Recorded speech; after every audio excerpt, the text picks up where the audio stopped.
Okay, it looks like we are live. Welcome to BAM Fight Club. I'm Colby. This is Fern. We're previewing UFC Fight Night Santos versus Ankalaev, March 12th, taking place at the UFC Apex in Las Vegas, Nevada. The main card starts at 4 p.m. on ESPN+. Prelims start at 1 Pacific. How's it going, Fern? Good. I am watching us on my phone. we made it. Thanks for joining us, everyone. Colby. It's always exciting. For those of you guys that don't know, we have reached close to 1 million people on Facebook and Instagram, so we're super happy about that. Buenos Aires, Argentina, loves us for some reason, so shout out to them. But I'm excited to do this, and hopefully we are able to do more live streams in the future. Yeah, absolutely. So let's go ahead and get into the fight card. First fight up is Alex Pereira versus Bruno Silva. Pereira coming in as a negative 175 favorite against Silva, a plus 150 underdog. Fern, how'd you break down this fight? Pereira, for those of you guys that don't know, has a notable win over Israel Adesanya in kickboxing days. And so this is going to be a puncher's fight. Very excited about this. These guys are going to go toe-to-toe. Just watching their knockouts, watching their stand-up has been awesome. Bruno Silva's got 19 KOs on his record. His last fight, he fought this guy by last name Moraes, who is trained by Anthony Hardonk, who is a well-known kickboxer who fought in the UFC previously. TKO'd him by punches. Got great forward pressure, kick defense, strikes off of the back step. He ended up getting the tie clinch up against the fence. And for those of you the guys that don't know, it's the tie plum. Usually it's like both hands behind the neck, one hand turned, and then kind of like this. And so he's getting kneed against the fence, ends up breaking through the clinch, spreading it, pushing off, just hooking his way out of there, and ends up getting the TKO by finishes.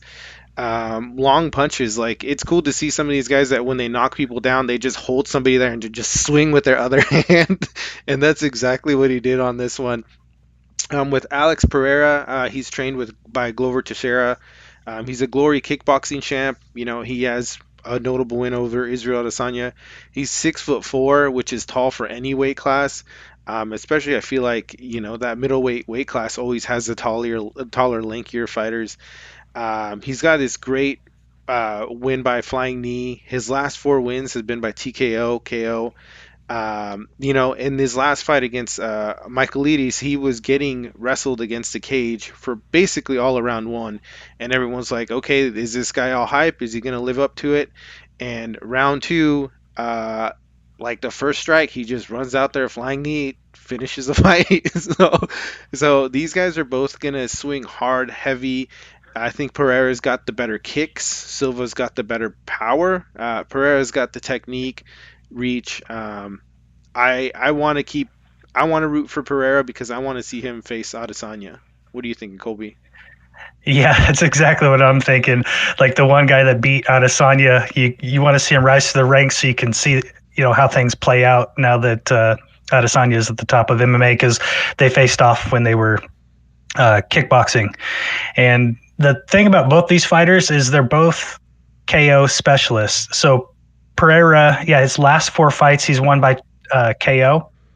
And his first fight in MMA, he lost by submission. But he's on a 4-fight win streak, and it's kind of similar with Bruno. Bruno's got 3 fights in the UFC, all won by KO. He's on a 5-fight win streak. Or wait, is it longer? Actually, it's longer. 1, 2, 3, 4, 5, 6, 7 fight win streak. 3 of those fights in the UFC. Pereira's got 1 fight in the UFC.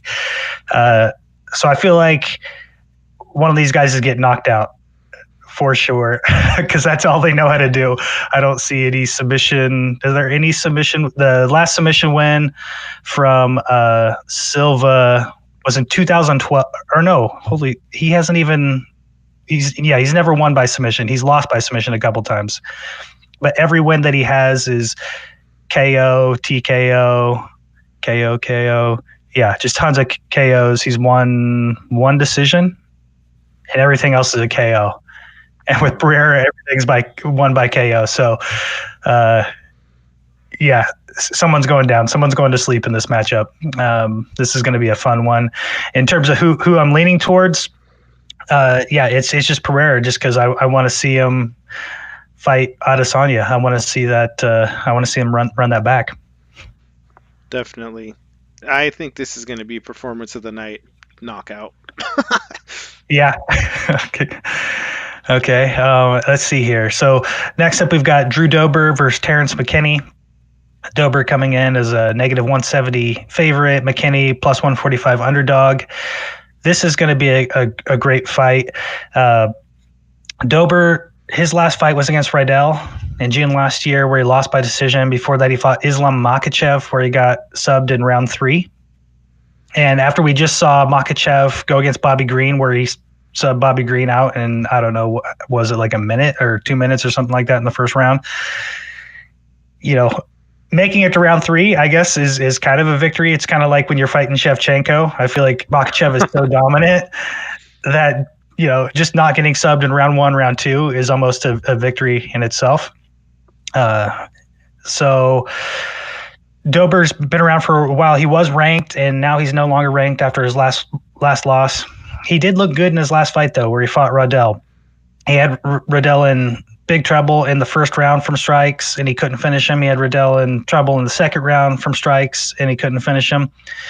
And his corner gave him some interesting advice in between rounds, where his corner was just telling him miss small, not big. I feel like Dober just needs to make some small adjustments so they can keep some energy or keep some fuel in his gas tank in case it ends up going all 3 rounds. You know, when you're going up in the ranks of the UFC, you're not always going to be able to finish a guy, and you've got to have enough energy left over. And I feel like that was Dober's problem in his last fight. He just didn't have enough energy to be able to fight through the submission attempt.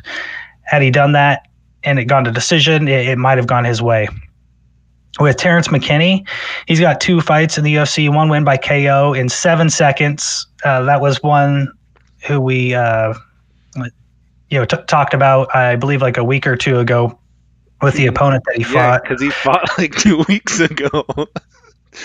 Yeah. And the opponent that he ended up KOing in 7 seconds just fought recently, so we had talked about it for that reason too. So, and he also has a win by sub in the first round.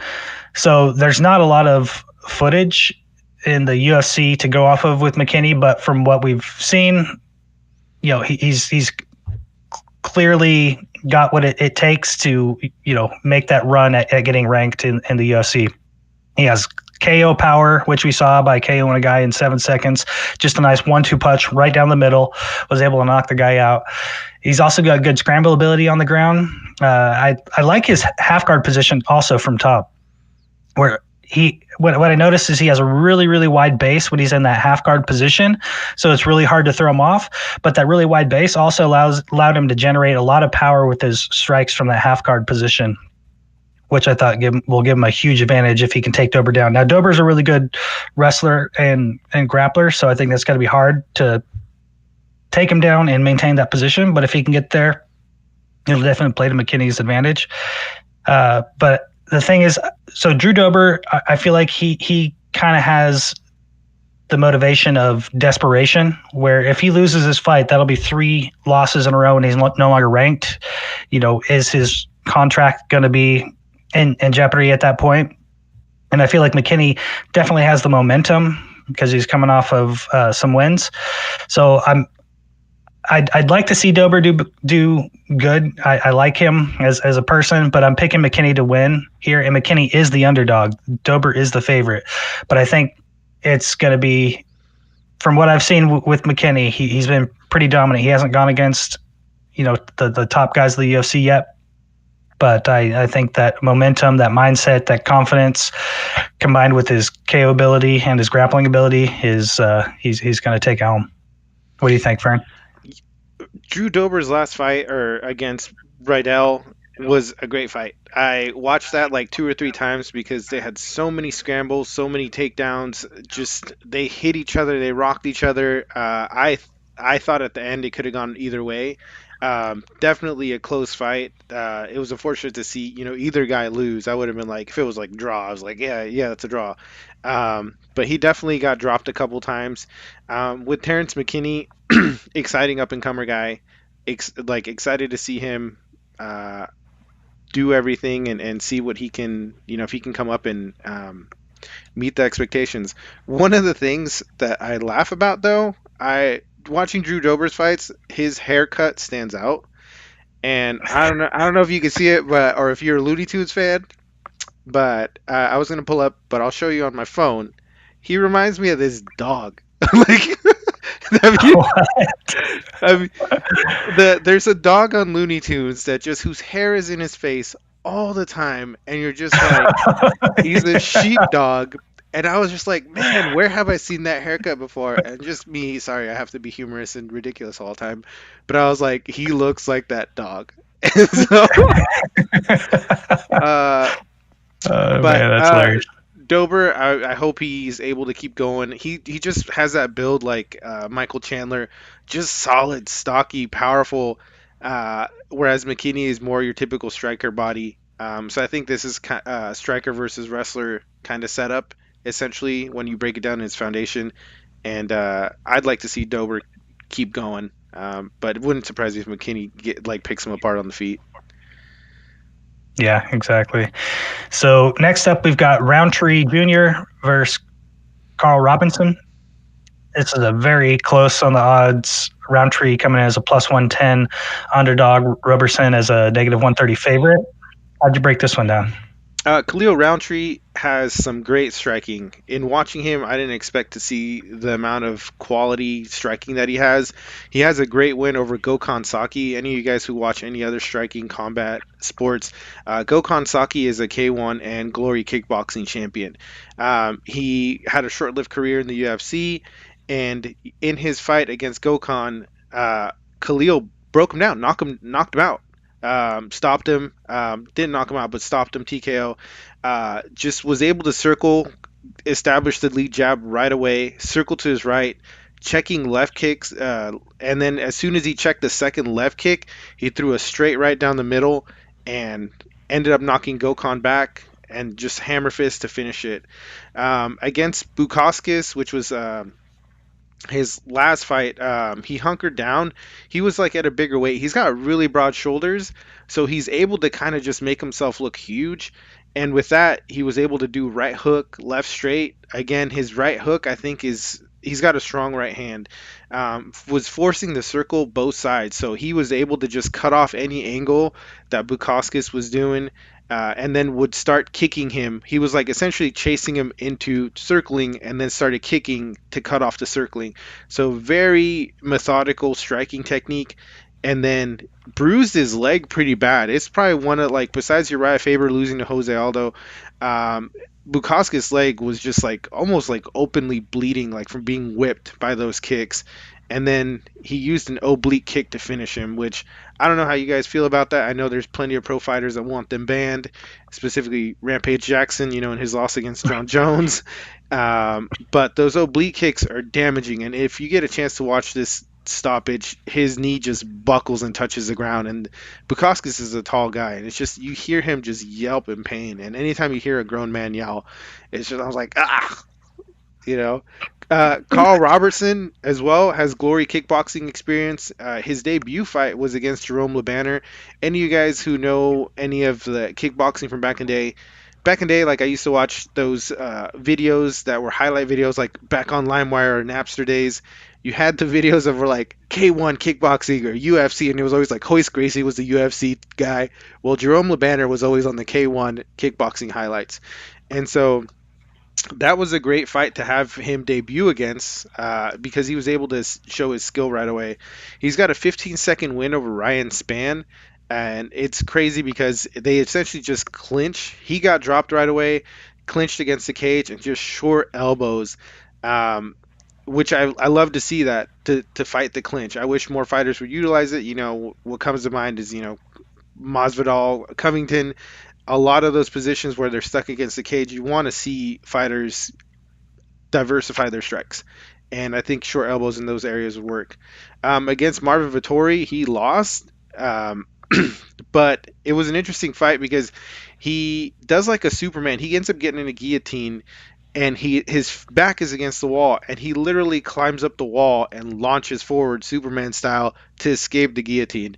I love to see stuff like that where somebody's like, I'm not losing, I'm in fight or flight, like let me just jump off the cage.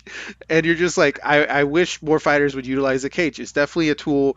Wrestlers have learned how to, perfect that, and in ground and pound. um, Against, his last fight against Allen, he was able to keep Allen from advancing position on the ground. Allen had, the better ground leg locks. They both ended up getting each other in straight leg locks, but because Roberson just didn't have the technique, Allen just pulled it off straight with 6 seconds left in the round. So both guys are improving. I hope to see it kept standing on the feet because they both have that pedigree kickboxing wise, and I'm kind of starting to see that this card has that underlying theme. You have Pereira, you have McKinney, who is a great striker. You have Roberson and Roundtree, who both have wins in against kickboxing um, champions, and I definitely am excited about this one. I'm gonna go with Roundtree just because he won over Gokhan Saki, who has a higher pedigree. What are your thoughts, Colby? I just think it's going to be close. I feel like it could go either way. I feel like both of these guys are very similar in terms of build and in terms of style. I guess Roberson, just looking at the stats, looks like he has a little bit of an advantage with wrestling and takedowns. I don't see any takedowns for Roundtree. They're both similar on takedown defense. They're pretty similar on their striking volume and accuracy and things like that. So yeah, this one could go either way. And yeah, looking forward to it because it seems like it's probably going to be decided in the stand-up for sure. Let's see here. So next up, we have Sadiq Yusuf versus Alex Caceres. And Yusuf is coming in as a negative 230 favorite against Caceres plus 190 underdog. And let's see here. So Yusuf, in his last fight, he ended up losing by decision to Arnold Allen, which broke his 6-fight win streak. And I saw that fight. It was a great fight. Arnold Allen, I think, may still be undefeated. So, Yusuf was definitely going up against a really tough guy in Arnold Allen. Yusuf came in kind of reckless in the first round, and he didn't have super tight striking defense. I looking at him, looked like he may have been frustrated because of Arnold Allen's movements. And I feel like he just rushed things and he ended up getting dropped. But he is a pressure striker, and he likes to get inside. And so that's what I expect him to do in this fight. Whereas Caceres, he's very lanky, very tall, likes to stay on the outside and try to pick guys apart. And Caceres is on a 5-fight win streak. His last one was over Choi by sub in the second round. And even though Caceres likes to stay on the outside to pick guys apart because of his length, he doesn't win by KO. He wins by sub. So he stays on the outside in the striking to try to leverage his height. But the way he finishes guys is by submission. So I feel like he's a creative striker with great subs. He's got long limbs and good movement. And he was dropped in the first round in his last fight and took an illegal knee to the face and ended up coming back and winning. So he's tough and durable too, and he's a veteran. He's been around for a long time. And for this one, I'm picking Caceres to win, specifically by submission in round 3, going with another underdog pick here. What are your thoughts? Caceres, I think, is a fighter who, to me, has always had a ton of potential, and I don't know if he's ever really fully lived up to it. It's been interesting to watch. He calls himself like, what is it, like Bruce Leroy, and anyone who's seen The Last Dragon. Great movie. Recommend you watch it, especially you younger kids. But he's getting to that age where he's like, he's got to start putting these wins together. I feel like we've been watching him fight for long enough now that he needs to just start winning in a decisive manner. And hopefully he's able to do that. He should be at this point in his career co-main event, main event type level fighter. I don't know what we'll see with his career going forward because he was definitely flashy early on in his career. I haven't really seen any much of that energy or vibrancy or whatever you want to call it. He's definitely settled down, and I want to see the flashiness that he always marketed and we thought we were going to see.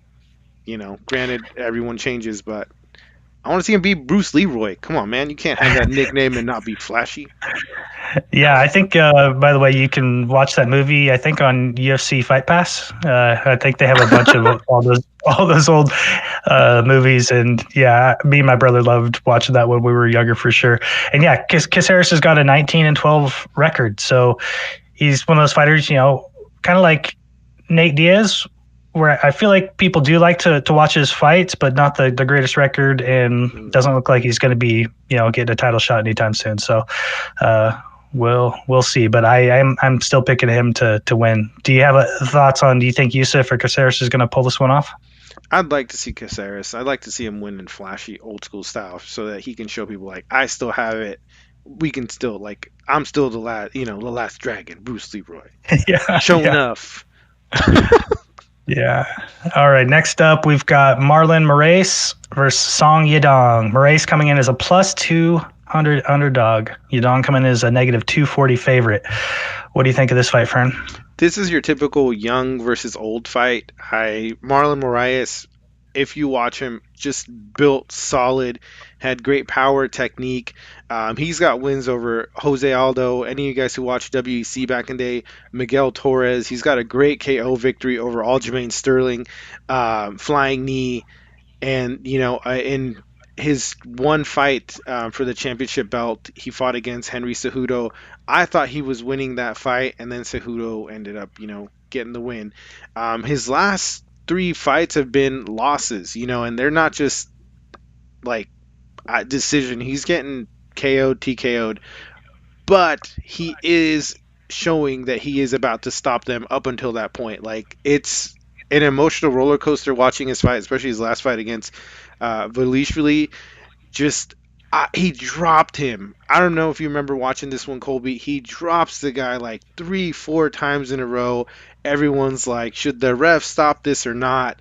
Had great kick defense, catches and checking him, attacking the lead leg, pushing the head down and escaping when he's taken down, countering all that. Just I we kind of make side bets on stuff, and this was a fight where when it was over and Davishvili won, I was like, that's not a real win. That should have been a loss. Even the commentators Yeah. like it could have been stopped multiple times, and I'm like it should have. But Yeah, I think I picked against Moraes in that one, and yeah, like all the way up to the very end, I was just like cringing. I was like, no, no, no, because he's losing. and then My it God, was losing. swung the other Yeah, way completely. yeah, yeah, Completely. Um, exactly. Yadong Song, very young guy, up and coming from China, Chinese fighter. His last fight was against Julio Arce. He had a TKO. He's training with Team Alpha Male, which can be a good sign. Team Alpha Male at one point was dominating WEC, UFC, and they kind of since broke up. You have Cody Garbrandt, TJ Dillashaw, Uriah Faber, all these guys who came through there. I believe also Paige Van Zant was Team Alpha Male at one point. So they have the expertise, the knowledge to hopefully launch him in his stardom. Has great skills, southpaw stance, great hook coming off the southpaw stance. Very powerful fighter. Quick counters, lunging in. He likes to do left hook and right body kick. Kind of switching it up on the body. And then against Arze, he finished with the right head kick. And then finish him off with some hooks. So I want to see Moraes show the skills and techniques that he has with Yadong Song. Like I think this is definitely going to be a stand up fight. Moraes, I hope doesn't get tired because he can beat people. It's just if he empties his gas tank, he's going to get stopped. And with a young guy, the young guys just tend to have better cardio at this point. You know, I'd like to see a new fighter from a new country, and see UFC start expanding to China like they were a couple years ago. And like there's always fighters from different countries, like they were expanding, with Korean Zombie, and all these other fighters going international. Because I'd love to see another fight card in Japan or UFC return to China. Um, Definitely, keep the sport growing that way. Yeah, and this is another fight where I swear these guys are like the mirror image of each other. very similar build. They've got the exact same reach, almost the same leg reach. If you look at their wins by KO, by sub decision, they're all very similar average fight times on significant strike stats. They're all very close to each other, and same thing with grappling. So I feel like the big difference in this fight is going to be what you had mentioned. It's the young fighter versus the old fighter, the hungry up and comer versus the established veteran. And I've been a fan of Yadong ever since his debut. He ended up throwing this huge overhand right and knocking a guy out. And I've just loved watching his fights because when he goes in there, he kind of reminds me of Diego Sanchez a little bit, where he's just able to throw down, and he'll take a few hits if he can land a few himself. That just kind of seems like his style. Although his last fight, he did seem a little bit more reserved, a little bit more composed. So that's probably as part of the maturing process. But I feel like he's definitely got that mindset. He's just willing to throw down, and I can't wait to see him. And yeah, I'm going to pick Yadong in this one to win for sure. Speaking of Diego Sanchez, he's fighting tonight on Eagle FC against Kevin Lee. Kevin Lee, yes. Yeah, I'm going to be watching that one. I think it's on in about 4 hours. I think it's 3 o'clock Pacific time is when that card starts. And yeah, I'm going to be watching that one today. Nice, for sure. Diego Sanchez mentioned when talking about Yadong song. I like it. Yeah. All right. For the main event, Thiago Santos versus Magomed Ankalaev. Santos coming in as a plus 400 underdog. This is crazy. Ankalaev negative 550 favorite. When you think about how close the fight was between Santos and John Jones, yeah, one of the greatest of all time. And Santos, many people, myself included, thought maybe it could have gone to Santos when he fought John Jones. And now to see him as a plus 400 underdog is kind of crazy to think about. But I feel like he was different in his fight since fighting John Jones. Something about him changed. I don't know if it's because his knees got destroyed in that fight. His legs got completely tore up. So I don't know how that's affected his training, his recovery, if he's had any surgeries or things like that. But yeah, it's crazy. Do you have any thoughts on him being a plus 400 underdog in this fight? Ridiculous nonsense. The John Jones fight, come on, like no one has gotten close to John Jones. I believe that was split decision loss. It was close, and I was wanting to, and hoping to see a rematch. Definitely, Thiago Santos has wins over Jan Blachowicz, or whatever you say his last name. Who is he? Wasn't the champ? What is he the champ? Is Jan Blachowicz? Yeah. Who's the current heavyweight champ? No. Teixeira. Glover Teixeira won Blachowicz in the right. Fight, remember? Yeah. Just beat him. But a win, like close fights with champions and wins over a former champion, and just very powerful fighter. And Ankalaev, like I want to root for him. He's Russian fighter.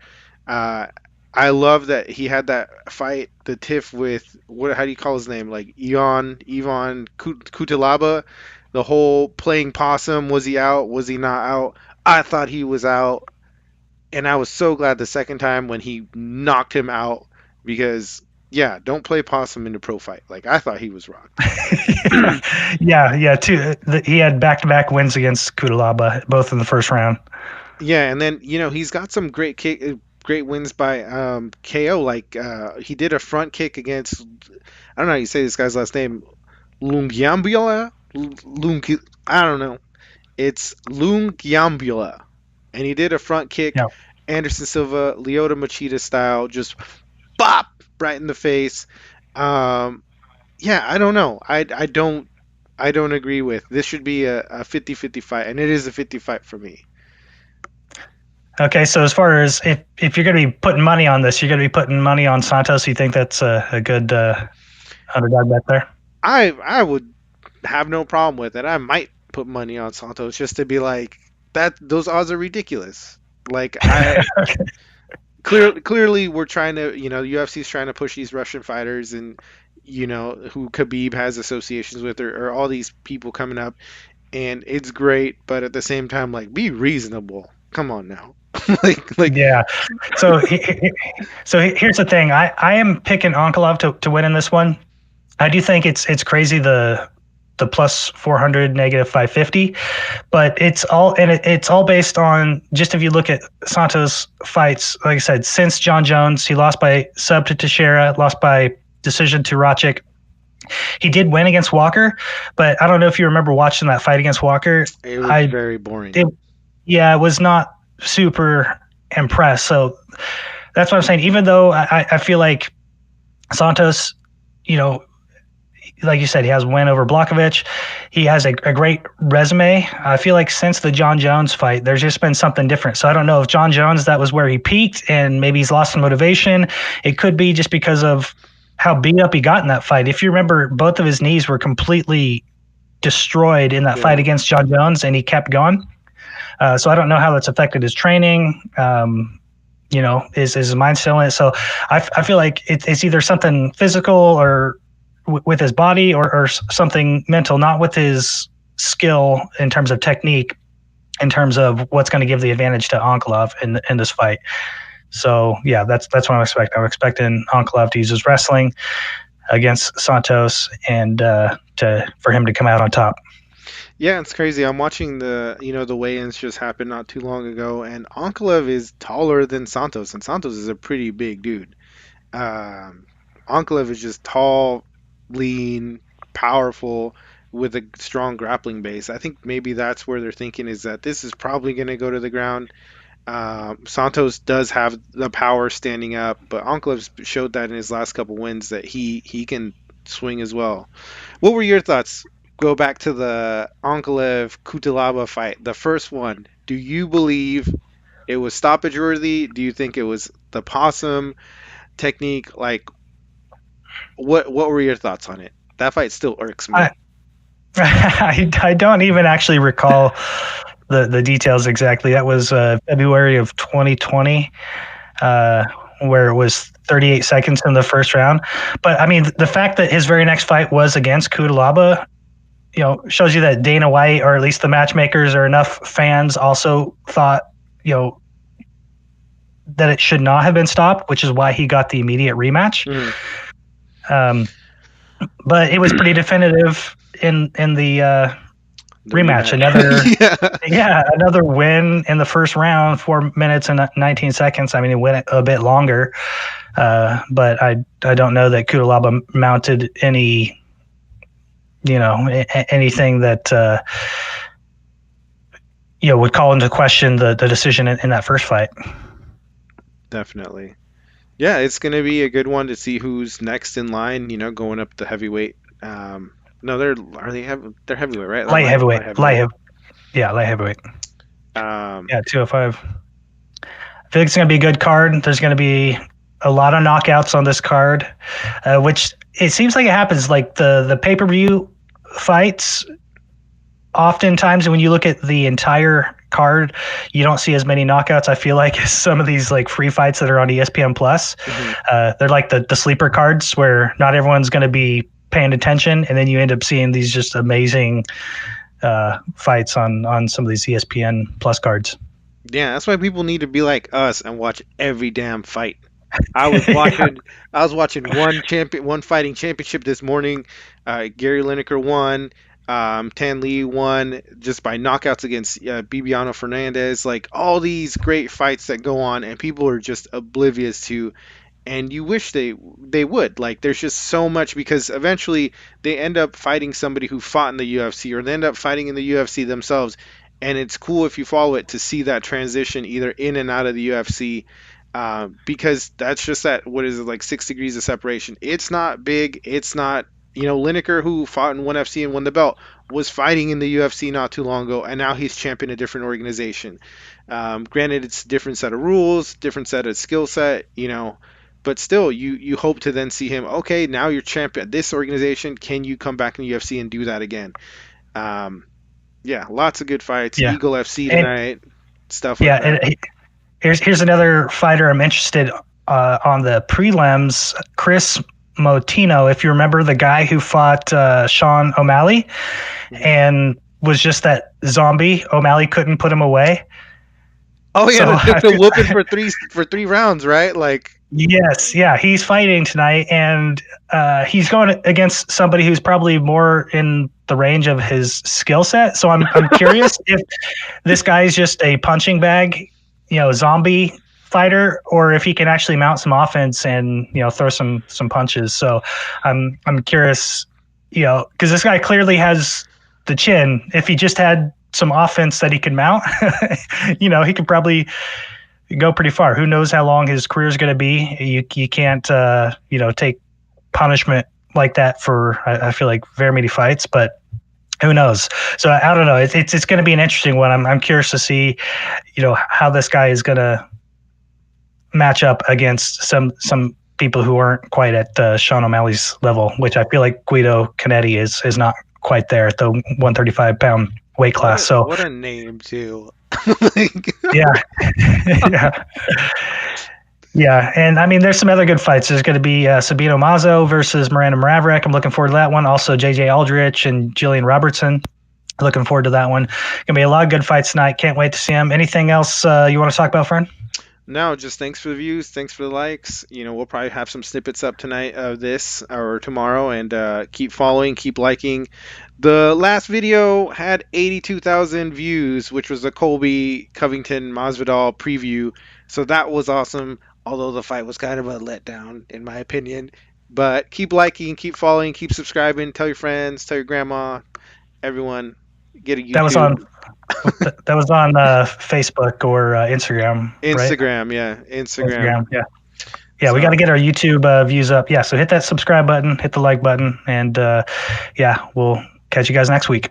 Awesome. Take care. We're signing out. Thanks for following.